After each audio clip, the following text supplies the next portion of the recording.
ஆண்டவர் உலக இரட்சகருமாய் இயேசு கிறிஸ்துவின் நாமத்தினாலே தொடர் இந்த வேத ஆராய்ச்சியிலே சபையிலும் ஆன்லைனிலும் இணைந்திருக்கிற தேவ பிள்ளைகளுக்காக கர்த்தரை துதிக்கிறேன். ஆண்டவர் தாமே உங்கள் ஒவ்வொருவரையும் ஆசீர்வதிப்பாராக என்று ஜோதி நகர் இந்திய தேவசபையின் சார்பாக உங்களை வாழ்த்துகிறேன். கர்த்தர் ஒவ்வொருவரையும் ஆசீர்வதிப்பாராக. அப்போஸ்தலனாகிய பவுல் ரோமருக்கு எழுதிய நிருபத்தை குறித்து நாம் தொடர்ந்து சிந்தித்து கொண்டு வருகிறோம். விசுவாசத்தினாலே நீதிமான் பிழைப்பான் என்கிற தேவனுடைய நீதியை முன்னிட்டு நாம் இந்த ரோமருக்கு எழுதின நிருபத்தை தியானிக்கிறோம்.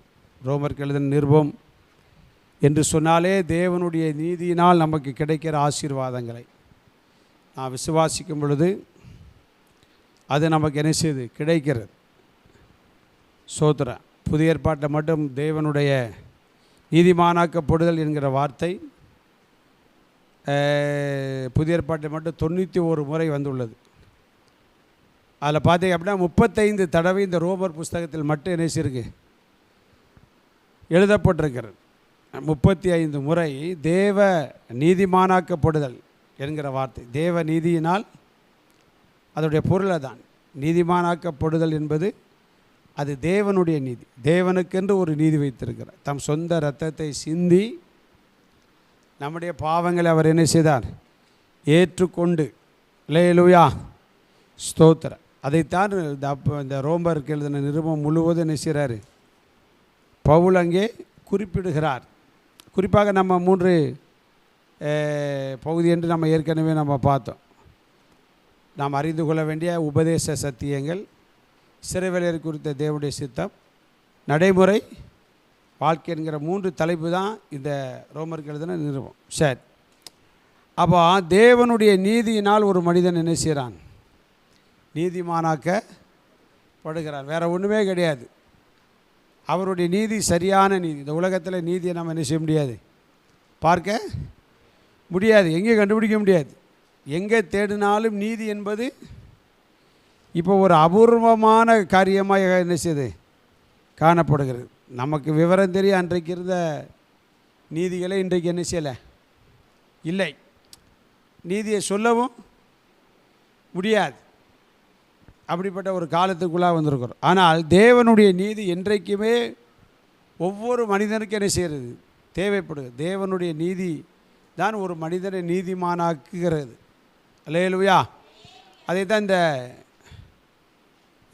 புஸ்தகத்திலே பவுல் மிக தெளிவாக என்ன செய்கிறார், எழுதி கொண்டே இருக்கிறார். ஒரு அலையிலே சொல்லிடுங்களா, ஸ்தோத்திரம். அதைத்தான் நாம் என்ன செய்ய போகிறோம், அப்படியே தொடர்ந்து நாம் தியானிக்க போகிறோம். ஆனால் 3 தலைப்பின் கீழாக அறிந்து கொள்ள வேண்டிய சில விஷயங்கள். ஒவ்வொரு மனிதனுக்கும் என்ன அப்படின்னா தேவ நீதி என்ன செய்கிறது, தேவைப்படுகிறது. அப்போ தான் அவன் நீதிமானாய் பரிசுத்தவானாக என்ன செய்ய முடியும், மாற்றப்பட முடியும். அந்த தேவ நீதி தேவனாலே என்ன செய்யப்படுகிறது, வழங்கப்படுகிறது. அந்த தேவ நீதி தேவனாலே என்ன செய்யப்படுகிறது, வழங்கப்படுகிறது. அது 3ஆம் அதிகாரத்தில் சொல்லப்பட்டு 1லிருந்து 3 வரைக்கும் தேவ நீதி ஒரு மனிதனுக்கு தேவை. 3ஆம் அதிகாரம் 26 வரைக்கும் 3ஆம் அதிகாரம் 21 26 வரைக்கும் பார்த்தீங்க அப்படின்னா அங்கே தேவனால் வழங்கப்படக்கூடியது தேவநீதி. 3ஆவது பார்த்தீங்கன்னா 3:27 4:25 வரைக்கும் பார்த்தீங்க அப்படின்னா விசுவாசத்தினால் தேவ நீதியை ஒரு மனிதன் என்ன செய்கிறான், சுதந்தரித்து கொள்கிறான். விசுவாசத்தினால் ஒரு மனிதன் தேவ நீதியை சுதந்தரிக்கிறான். 3ஆம் அதிகாரம் 27 முதல் 4ஆம் அதிகாரம் ஃபுல்லாக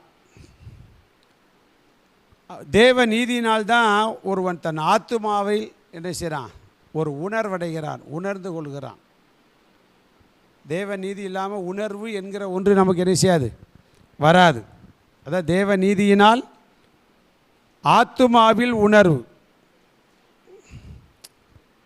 5வது பார்த்தீங்கன்னா தேவ நீதி ஒரு விசுவாசிக்கு நிரந்தரமாக வழங்கப்படுகிறது. மற்றது மாதிரிலாம் கிடையாது. தேவ நீதி ஒரு விசுவாசிக்கு எப்படி வழங்கப்படுகிறது, நிரந்தரமாய். அதில் என்ன ஒரு வேடிக்கை அப்படின்னா யூதர்களால் அது என்ன செய்யப்படுகிறது, வெறுக்கப்படுகிறது. இயேசு கிறிஸ்துவினால் புறக்கணிக்கப்படுகிறது. இயேசு கிறிஸ்துவினால் நீதி இல்லை அப்படின்னு யூதர்கள் சொல்கிறாங்க. ஆனால் யூதனுக்கு எதுதான் தேவை? ஆமாம், இயேசுவினால் வருகிற தேவ நீதி தேவை. அதுதான் அவனையும் என்ன செய்ய முடியும்? நீதிமானாக்க முடியும். அல்லேலூயா. அந்த தேவ நீதி தான் கடைசி நம்ம பார்க்கிற அந்த 12 முதல் 16 வரைக்கும் உள்ள அதிகாரங்கள் சொல்லப்பட்டது போல பரிசுத்தமான பாதையில் நடக்க நமக்கு என்ன செய்கிறது? உதவி செய்கிறது. பரிசுத்தமான பாதையில் நடக்க உதவி செய்கிறது. எது? தேவனுடைய நீதி, தேவனுடைய இரக்கம், ஆண்டவரால் அவருடைய இரத்தத்தால் கிடைக்கப்பட்ட நீதிமான், பரிசுத்தவான் என்று சொல்லப்படுகிற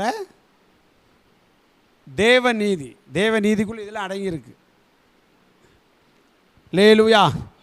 அதாவது தேவ நீதி என்பது ஒரு பாவ மனிதனை, ஒரு மனுஷனை வச்சுக்கிட்டுங்க, அவனை தேவன் ஒரு திட்டம் வச்சுருக்கார். இவனை எப்படி மாற்றணும்? பரிசுத்தவானாக, நீதிமானாக மாற்ற வேண்டும். தேவனுடைய திட்டம் அப்படி நிறைவேறுகிறது. நியாயப்பிரமாணத்தை அவர் நிறைவேற்றினபடினாலே அந்த நியாயப்பிரமாண சட்டத்தின்படி இவன் என்ன செய்கிறான்? நீதிமானாக்கப்படுகிறான். அப்போ அது எப்படி நீதிமானாக்கப்பட்டால்? குற்றமற்றவன், பாவம் இல்லாதவன், நீதிமான் அப்படிங்கிறதான ஒரு பெயர் அவனுக்கு என்ன செய்யப்படுகிறது? வழங்கப்படுகிறது. ஒரு அல்லேலூயா சொல்லுங்கள். அப்போ நீதிமானான எங்கே போயிடலாம்? பரலோகம். இன்னும் சுருக்கமாக சொல்லப்போனால் தேவ நீதியினால் அவனுக்கு நீதிமான் என்கிற ஒரு வஸ்திரம் கொடுக்கப்படுகிறது. ஒரு அல்லேலூயா சொல்லுங்களா. அதை பவுல் சொல்லும்போது பார்த்தீங்க அப்படின்னா, நீங்கள் பழைய மனுஷனை கலைந்து புதிய மனுஷனை என்ன செய்யணும்? தரித்து கொண்டிருக்கிறீர்களே அப்படி சொல்கிறார். அப்போ விசுவாசத்தினால் நீதிமான் பிழைப்பான். அப்போ விசுவாசம்தான் எல்லாத்துக்கும் தேவை. தேவ நீதியை விசுவாசிக்கணும். அந்த விசுவாசம்தான் தேவ நீதியையும் அதால் வருகிற ஆசீர்வாதங்களையும் நமக்கு என்ன செய்யும்? தரும். அதை இந்த ரோமர் புஸ்தகத்தில் மிக தெளிவாக ஆழமாக நினைச்சிருக்கிறார், எழுதியிருக்கிறார். அல்லேலூயா, ஸ்தோத்திரம். சரி, அப்போ எல்லாமே விசுவாசம் தான், மறந்துடக்கூடாது.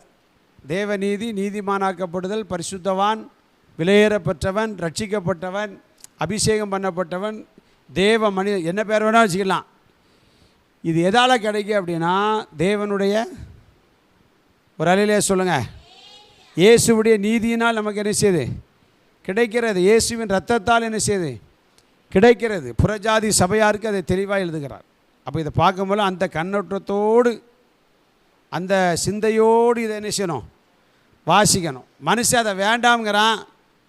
அது வேண்டாம்லாம் சொல்ல முடியாது. வேண்டாம் என்று சொன்னால் அவன் நீதிமானாக்கப்பட முடியாது. நாம் தரிசித்து நடவாமல் விசுவாசித்து நடக்கிறோம். அப்போ தேவ நீதி இயேசு எனக்காகத்தான் 53 அதனை சொல்கிறது. நம்முடைய பாவங்களுக்காக, நம்முடைய மீறுதல் நிமித்தம், நம்முடைய அக்கிரமத்தின் நிமித்தம் சொல்லப்பட்டிருக்கு. அதுதான் தேவ நீதி. அதை என்ன செய்தார்? அவர் ஏற்றுக்கொண்டு சிலுவையில் என்ன செய்தார்? நீ அதை விசுவாசி, இயேசுவை விசுவாசி. அவருடைய இரத்தம்தான் உன்னை என்ன செய்ய? நீதிமானாக. உன்னுடைய சுய முயற்சி எல்லாம் தோற்று போகும். சுய முயற்சியெல்லாம் தோற்று போகும். அல்லேலூயா. சரி, அப்போ எப்படி நம்ம ஒரு மனுஷன் பாவம் ஆகிறான் என்பதை நம்ம என்ன செய்ய போகிறோம்? ஏன் பாவியாக மாறுதான்? அவனுக்குள்ளே எப்படி தேவனுடைய நீதி வெளிப்பட்டு எப்படி கிடைத்தது அப்படிங்கிறத நம்ம உணரும் பொழுது தான் ஆண்டவர் மீது ஒரு பற்றும் பாசமும் வைராக்கியமும் நம்முடைய வாழ்க்கையில் என்ன செய்யும்? வரும். அதைத்தான் கடந்த வகுப்பில் பார்த்தோம். உணர்வில்லாத அவருடைய இருதயம் இருள் அடைந்தது. 21ஆம் வசனத்தை வாசிங்க.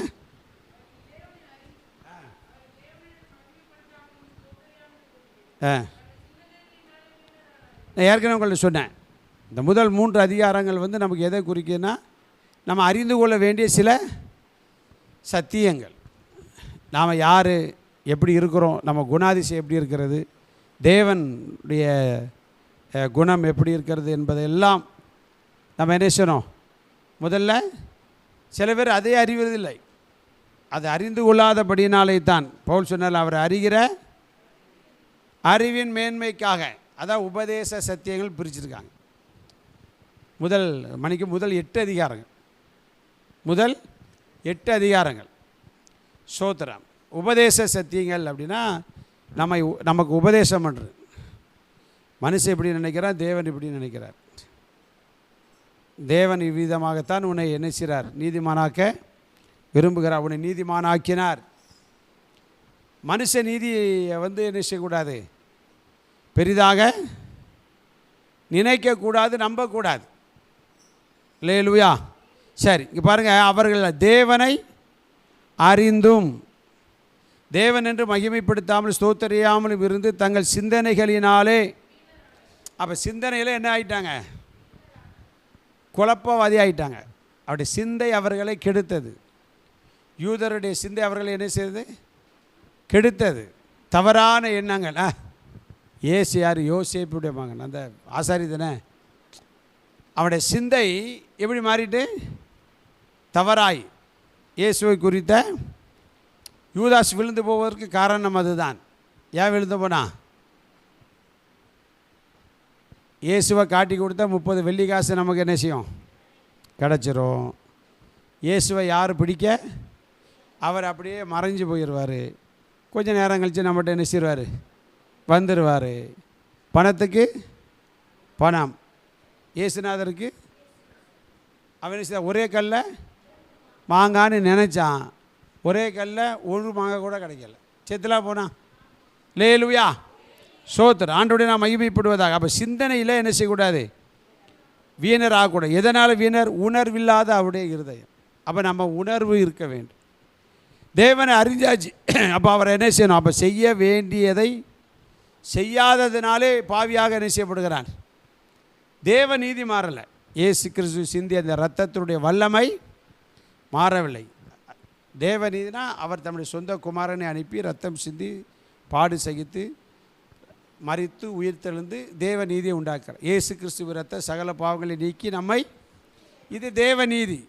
ஒரு மனிதன் பாவியாக வாழக்கூடாது. அவன் பரிசுத்தமாக்கப்பட்டு நீதிமானாக்கப்பட்டு பரலோக ராஜ்யம் என்ன செய்யணும்? வரணும் என்பது தான் தேவ நீதி. இது ஆண்டவர் தந்துட்டார். ஆனால் மனுஷன் என்ன செய்கிறான்? அதை விசுவாசிக்க மறுக்கிறான், அதை ஏற்றுக்கொள்ள மறுக்கிறான், அதை நம்ப மறுக்கிறான். அவரை சொந்த இரட்சகராக அறிந்த போதிலும் கூட அவருக்கு என்ன இல்லை? உணர்வில்லை. ஒரு வேலைக்கு போகிற உணர்வே இல்லாமல் தூங்கிட்டே இருந்தவனே எப்படி இருக்கும்? சீட்டு கிழிஞ்சிரும் இல்லையா நம்ம பாஷையில். அப்போ அந்த உணர்வு தேவனை அறிந்தும் என்ன செய்யணும்? அப்போ தேவனை அறிந்தவன் கர்த்தரை என்ன செய்யணும்? துதிக்கணும், ஸ்தோத்தரிக்கணும், அவரை மகிமைப்படுத்தணும். அதான் அவரை தேவன் என்று என்ன செய்யணும்? மகிமைப்படுத்தணும். தேவன் என்று என்ன செய்யணும்? ஸ்தோத்தரிக்கணும். அப்போ ஸ்தோத்திர பலியிடுகிறவன் என்னை மகிமைப்படுத்துகிறான். அப்போ இந்த 2 செய்யாதவன், துதிக்காமலும் மகிமைப்படுத்தாமலும் இருக்கிறவன் தன் வாழ்க்கையில் எப்படி மாறிடுதான்? வீணராய் மாறுகிறான். வீணர் அப்படின்னா யார்? அப்படின்னா கர்த்தரை துதிக்காதவர்கள். யார் துதிக்க முடியும்? தேவ நீதியை அறிந்தவர்கள், ஏற்றுக்கொண்டவர்கள், விசுவாசிக்கிறவர்கள் தான் என்ன செய்ய முடியும்? இவரால் தான் நமக்கு ஒரு நன்மை கிடைத்தது என்று நினைத்தால் அப்படிய அந்த உணர்வு அவர்களை என்ன செய்யும்? ஒரு ஆமீர் சொல்லுங்களா. இன்றைக்கி பாருங்க, செய்த நன்மை அநேகர் மறந்து போவதற்கு காரணம் உணர்வு இல்லாத இருக்குது. நம்ம எப்படி இருந்தோம், இன்றைக்கி எப்படி இருக்கிறோம், இதற்கு காரணம் யார் என்கிற ஒரு உணர்வு நமக்குள்ளே என்ன செய்யணும்? இருக்கணும். அதான் சொல்கிறார் உபதேச சத்தியங்கள். கொஞ்சம் கஷ்டமாக இருக்கும். ஆனால் ஆவியார் அப்படி தான் சொல்கிறார். நீ எங்கே இருந்தா, எப்படி இருந்தா, இன்றைக்கி எங்கே இருக்கிறா, எப்படி இருக்கிறா அப்படிங்கிற ஒரு உணர்வு நமக்கு வந்தாச்சுன்னா ஆண்டவரை துதிக்காமல் இருக்கவே முடியாது. அதான் சொன்னேன், உயிரோடு இருக்கும் மட்டும் என்ன செய்வேன்? துதிப்பேன். நான் உள்ளளவும் என்ன செய்வேன்? கீர்த்தனம் பண்ணுவேன். எனக்கு வேலையாக தான். ஏன்னா எனக்கு ஒரு உணர்வு இருக்கிறது. என்னுடைய நீதி உம்மால் தான் வந்திருக்கிறது. உம்முடைய நீதி தான் என்னை இவ்வளவாய் மாற்றியிருக்கிறது என்கிற உணர்வு அவருடைய வாழ்க்கையில் இருந்தபடினாலே தான் தேவ மனிதர்கள் ஆண்டவரை என்ன செய்தாங்க? துதித்தார்கள், மகிமைப்படுத்தினார்கள்.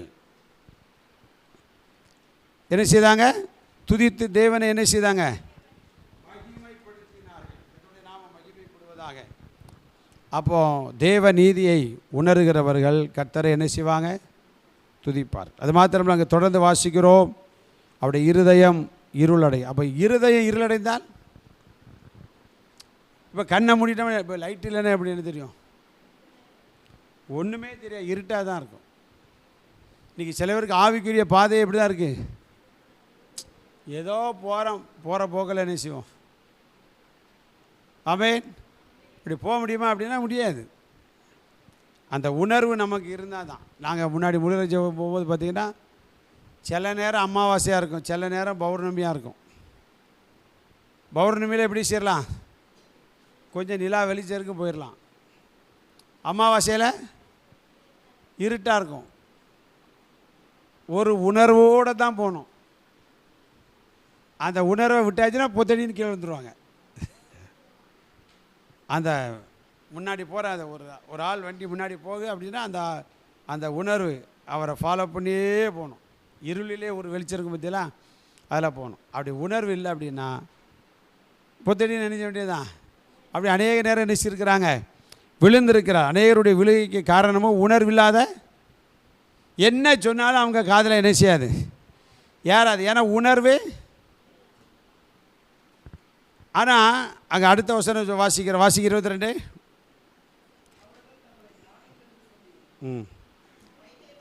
சொல்கிறது எப்படி சொல்கிறாங்க?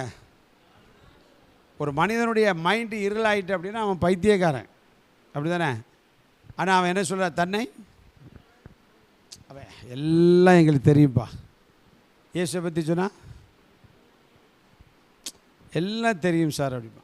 அன்றைக்கி ஒரு இந்த சேருக்காக ஒரு கம்பெனி பேர் தான், அங்கே ஒரு சகோதரி இருக்கிறாங்க. அது தீர படித்ததுமா என்ன செய்யுது? எல்லா கடவுளும் ஒன்று தான் சார், அப்படி சார் இப்படி சார். அவள் வாழ்க்கையில் ரட்சிக்கப்படவே முடியாது. ஏன்னா சொல்கிறத கேட்கிற இருதயம் என்ன செய்யணும்? வேணும். அதோக்கில் என்ன செய்யுது? ஏதோ தெரிஞ்சதை அடித்து விடுது. அது என்ன நினைக்கி? தன்னை ஞானி என்று நினைக்க. அநேகர் பைபிள் தூக்கி என்ன தான் நினைக்கிறாங்க? தங்களை ஞானி என்று என்ன செய்கிறாங்க? நினைக்கிறார்கள். ஆனால் பைத்தியக்காரராகி ஞானி சொல்லு எப்படி இருக்கு? ஆனால் அவங்க எப்படி இருக்கிறாங்க? அப்போ வேதத்தை அறிந்தாலும் கூட அறிய வேண்டிய பிரகாரம் இருதய வெளிச்சம் இருக்கணும். அதான் இயேசு மலை பிரசங்கத்தில் சொன்னார், உன்னில் உள்ள வெளிச்சம் இருளாகாதபடிக்கு என்ன செய், எச்சரிக்கையாக இரு அப்படின்னார். உன்னில் உள்ள வெளிச்சம், ஒரு கண் வெளிச்சமாக இருந்தால் உன் சரீரம் முழுவதும் என்ன செய்யும்? வெளிச்சமாக இருக்கும். அப்போ நம்முடைய இருதயம் வெளிச்சமாக இருக்கணும். அந்த வெளிச்சம் எப்படி இருக்கும்?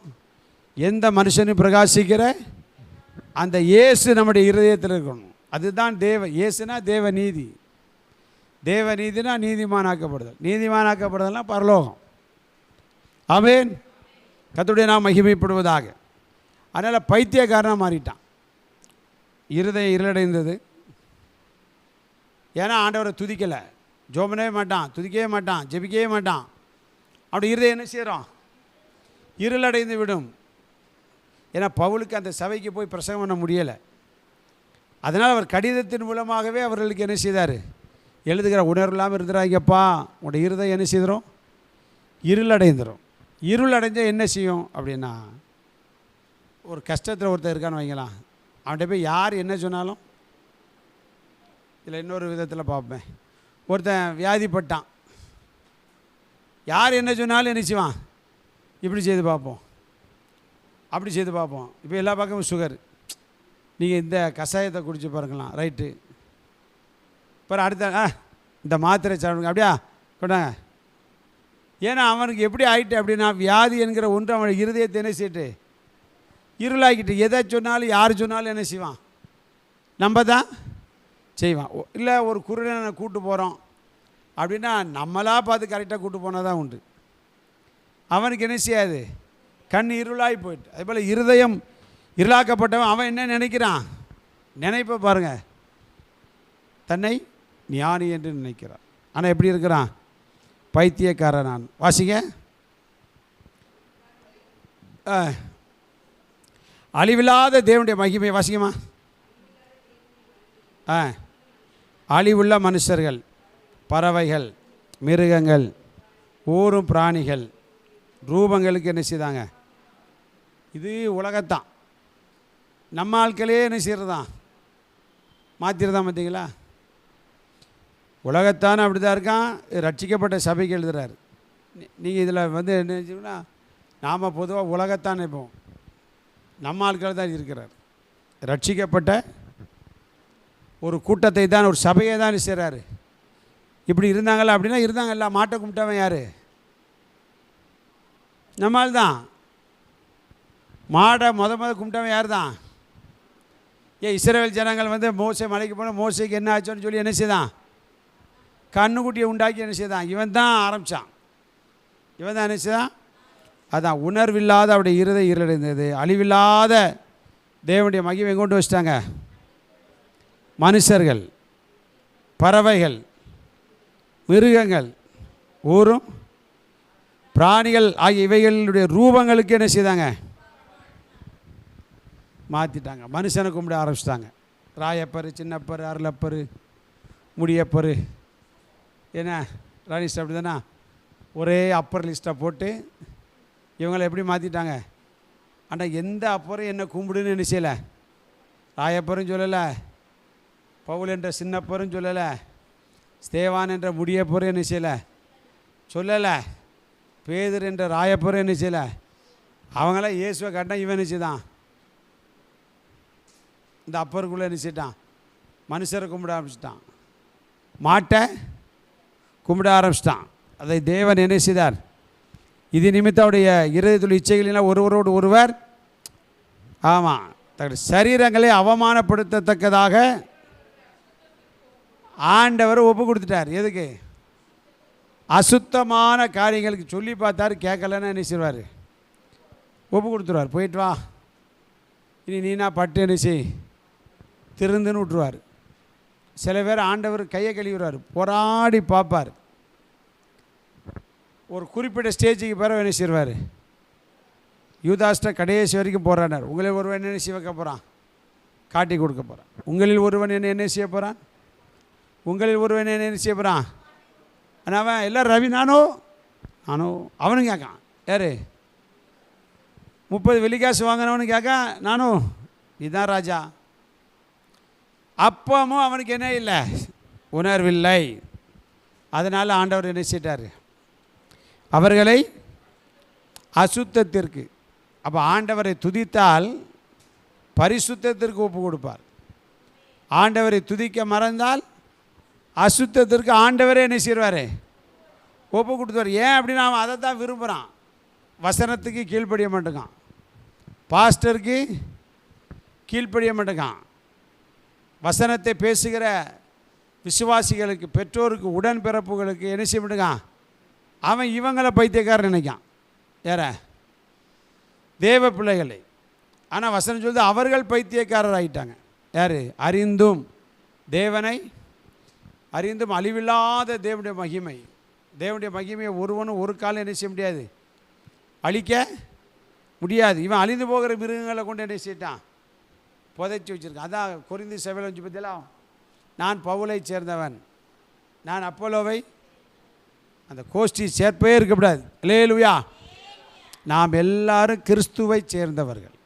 ஒரு ஆமென் சொல்லுங்கள். கிறிஸ்துவை சேர்ந்தவர்கள் என்கிறதான இன்றைக்கி கிறிஸ்தவனுக்குள்ளே என்ன வந்துட்டு? ஜாதி வந்துட்டு. இந்த ஜாதியை சேர்ந்த, இந்த சபையா இந்த ஜாதி, அந்த சபையா அந்த ஜாதி.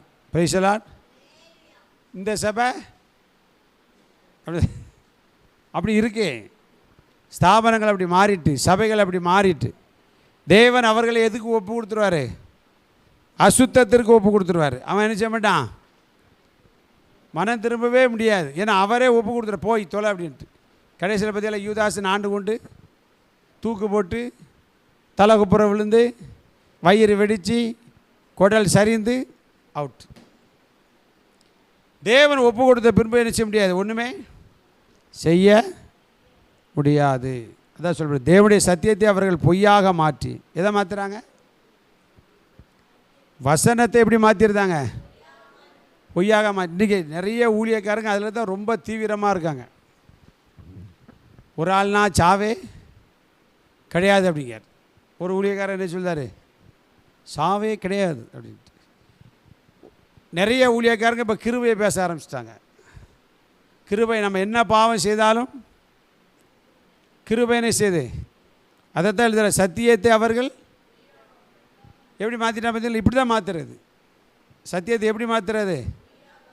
கிருபை இருக்குது, பாவம் செய்யலாம். கிருபை இருக்குது, என்ன பண்ணாலும் அப்படியே சொல்லிடுது. அடிக்கடி கடிந்து கொள்ளப்பட்டு கடினப்பட்டு சகாயம் பண்ணி சடுதியில் என்ன செய்வான்? இதுதான் வசனம். இவன் என்ன செய்கிறான்? பொய்யா மாற்றுறான். எப்படி மாற்றுறான்? ஆமாம், சபையில் விசிலடிக்கான். சபையில் என்ன செய்கிறான்? விசிலடிக்கிறான், டான்ஸ் ஆடுறான், சோத்துறான். சில சபைகளில் புகை வருது. பீடி புகையா கஞ்சா புகையான்னு என்ன செய்யலை பாஸ்டர். அதாவது தேவ மகிமை இறங்கணும்.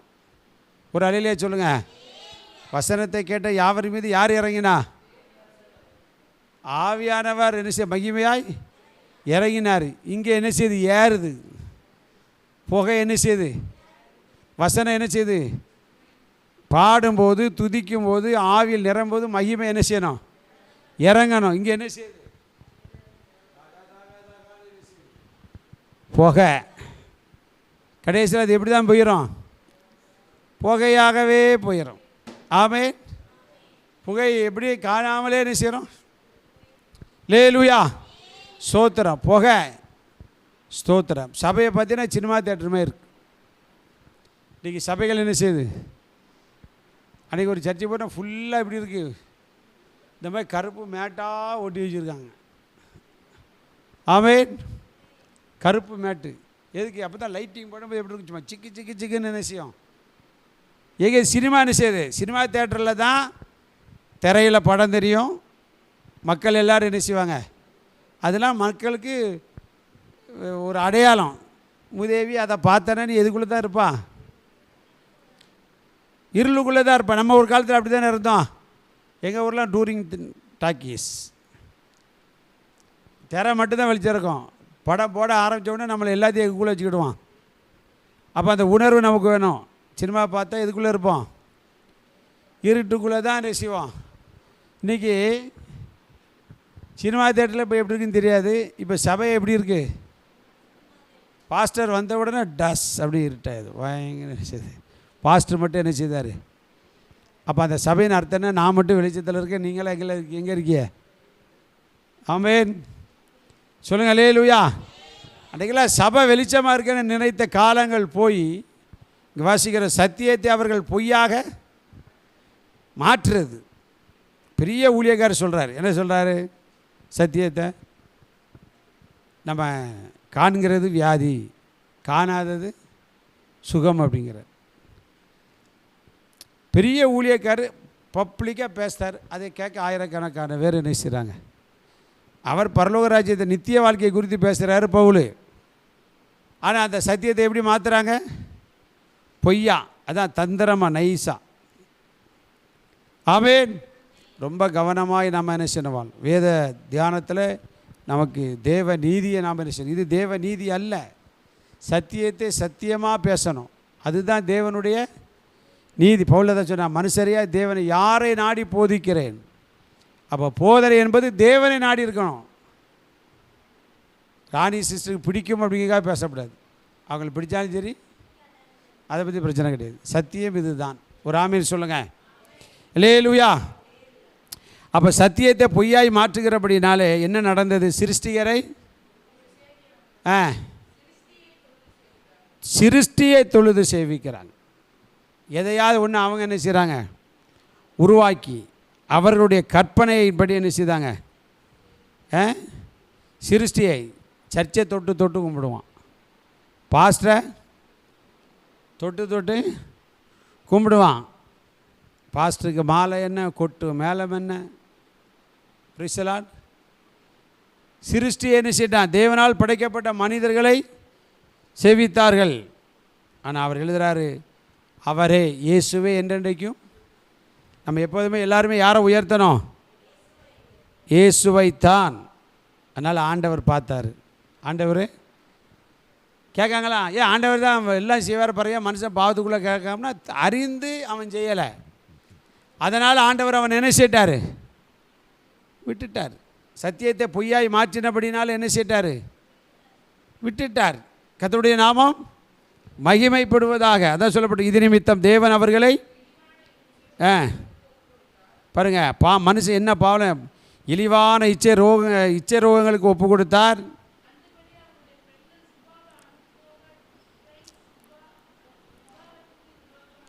அனுபவமாக மாற்றினார்கள். ஹோமோசெக்சுவல் எப்படி வந்துச்சு அப்படின்னா இதனால தான் வந்துச்சு. இன்றைக்கி பெரிய பாவம். இப்போ இந்தியாவிலே காங்கிரஸ் அதுக்கு அனுமதி கொடுக்குறதா தம்பி சொன்னான். அதனால் வருமா வராதான்னு தெரியலை. வராமல் இருப்பதே பாவத்துக்கு எவன் இடம் கொடுத்தாலும் சரி அந்த ஆட்சி. Praise the Lord. சோத்திரம். பாருங்கள், ஹோமோசெக்சுவல் எப்படி வந்துச்சு அப்படின்னா அவன் ஆண்டவரை சேவிக்காமல் வழி தவறி போனப்படினா விட்டார். போ, நீ எப்படி என்ன செய். ஆமாம், எந்த அங்கே சுபாவத்தின்படி அனுபவிக்கக்கூடிய சந்தோஷங்களை அதற்கு மாறாக கர்த்தரை என்ன செய்தார்? மாற்றி விட்டார். அதை தான் அங்கே வாசிக்கிறோம். அப்படி ஆண்களும் பெண்களையும் சுபாவப்படி அனுபவியாமல் ஒருவர் மேல் ஒருவர் விரக தாபத்தினாலே பொங்கி ஆணோடு ஆண் அவலட்சணமானதை நடப்பித்து தங்கள் தப்பிதத்திற்கு தகுதியான பலனை தங்களுக்குள் என்ன செய்தாங்க? அடைந்தார்கள். பார்த்தீங்களா? ஏன் இப்படி நடக்குன்னா தேவனை அறிந்த தேசம் ஆண்டவரை மகிமைப்படுத்தலைன்னா ஆண்டவரை விட்டுருவார். தேவனை அறிந்த மனிதன் ஆண்டவரை மகிமைப்படுத்தலை துதிக்கிறனா விட்டுருவார். சத்தியத்தை பொய்யாக மாற்றுகிறவனை பாவத்திற்கு என்ன செய்வார்? ஆண்டவர் விட்டுருவார். பவுல் மிக தெளிவாக எழுதுகிறார். ஏன்னா இவங்க எழும்புனாங்க, அப்புறம் விழுந்து போனாங்க, திரும்ப உயிர்ப்பிக்கப்படுதாங்க. அதனால் அவர் தெளிவாக சொல்கிறார், நீ தேவனை அறிந்தால் அவரை துதி, அவரை மகிமைப்படுத்து, அவருடைய நீதியை, தேவ நீதி. என்ன நீதி? இயேசுவின் இரத்தத்தினால் உண்டாகிற நீதி. அந்த இயேசுவின் இரத்தத்தை நீ என்ன செய்? விசுவாசி. அப்போ நீதிமானாக மாற்றப்படுவார். ஒரு ஆமென் சொல்லுங்களா? அல்லேலூயா. வருகிற நாட்களிலே தொடர்ந்து தியானிக்க தேவன் நமக்கு கிருபை செய்வாராக. கர்த்தர் உங்களை ஆசீர்வதிப்பாராக. ஆமென்.